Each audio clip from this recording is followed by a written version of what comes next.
Welcome to this week's video tutorial, and in this tutorial we are going to cover t-test. T-test is similar to ANOVA test that we covered in the previous chapter.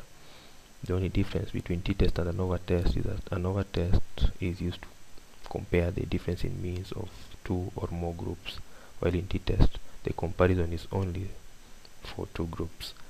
So for t-test to be valid, there are three assumptions that must be met. One of the assumptions is that the scale of measurements of the dependent variable must be an interval or ratio scale measurement. So the second assumption is that the scores need to be randomly sampled from the population of interest, and the third assumption is that the dependent variable must be normally distributed. So there are three types of t-tests, and they include the one sample t-test, the independent sample t-test, and the repeated sample t-test. So for this week's video tutorial, we are going to use the dataset that you see on the screen. So just to know what the variables mean, we're going to go to the variable view, and the first variable, the car type, just explain the type of car, and it has two outcomes. So it's 1 and 2, and 1 represents the manual car, 2 represent the automatic car, and the second variable is called without, and it's basically the average number of kilometers covered per liter for the car which has not been added with an additive, and the third variable, and it represents the average number of kilometers covered for a vehicle that has been added with an additive. So let's go back to the data view. In the data view, we want to use the one sample t-test to compare whether the average of withered is equal to 10.5 or not. So if you want to compare whether the average of withered is equal to 10.5 or not, so we are going to go to analyze, then you go to compare means, and you go to one sample t-test. So we want to compare whether the average of withered, we move it to the t-test variable, and then we want to compare it whether it's equal to 10.5. So we write 10.5 as the test value, and then you click OK. So once you've clicked OK, this output appears, and in this output we're going to look at the significance of the t-test. So if it's less than 0.05, like in our case it's 0.000, then it means that the difference between the average of withered, the variable withered, and 10.5 that we wanted to test is significantly different, and we cannot say that they are equal. Like in our case here, the average of withered was 13.86, and it was compared with 10.05, and it yielded a significance of 0.000, which now means that they are significantly different. So you may go ahead and save this output in a suitable word processing software like Microsoft Word. So this is important for further reporting. So you come back, you right click, you copy, go back, you paste, give space for reporting, go back, right click, you copy, you go back, and you paste. So these are the two important tables for one sample t-test, and so let's minimize this.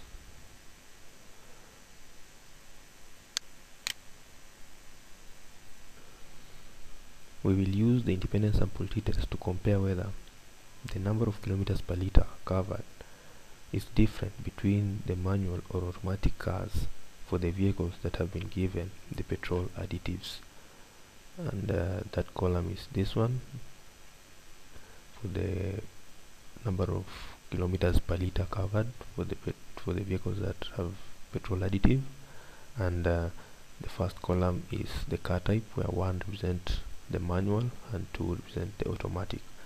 So if you want to compare the difference using independent sample t-test, you click on analyze, compare means, independent sample t-test,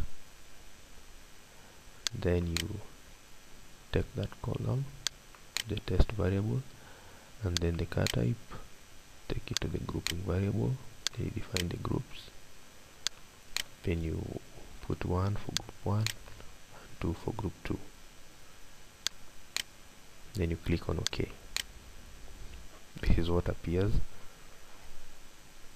and we have two tables. The first table just shows us the descriptives of the column withered. So this column here just shows us that there are 11 vehicles that were manual, there are 11 vehicles that were automatic, and the withered had an average of 14.36 for the manual and 13.36 for the automatic. So these two means are what we compare using the t-test, and the t-test, the comparison yields the significance of 0.407, which is compared to 0.05. If it's smaller than 0.05, then we pass the judgment that the means are different, and if it's bigger, like in our case it's bigger, 0.407 is bigger than 0.05, so it means that the means were equal. So you'll copy these two tables and take them to Word,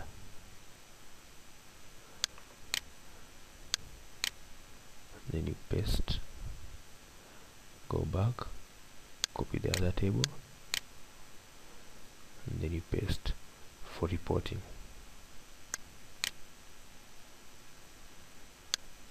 The other type of t-test is the repeated measure t-test. We will use a repeated measure t-test to compare the difference in mean of the column without and the column withered. So to conduct a repeated measure t-test, you click on analyze, click on compare means, and then you click on paired sample t-test. So this window appears, so you click on without, which is the first column that you wanted to compare, and the other column that you want to compare it with, withered, and you push it the other side, and then you click on OK.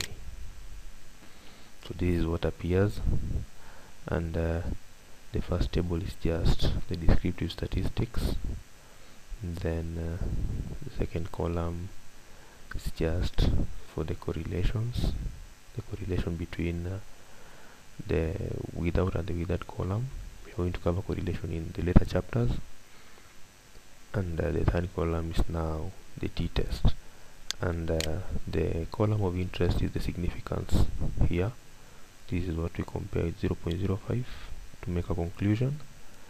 So in our case it's 0.000. If the significance is less than 0.05, then we pass the judgment that the mean of without and withered is significantly different.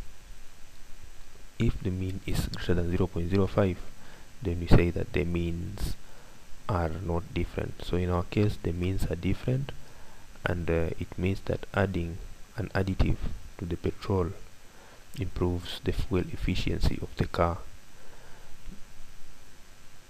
So you copy this table, take it to Microsoft Word for further reporting, and then you paste it. Go back.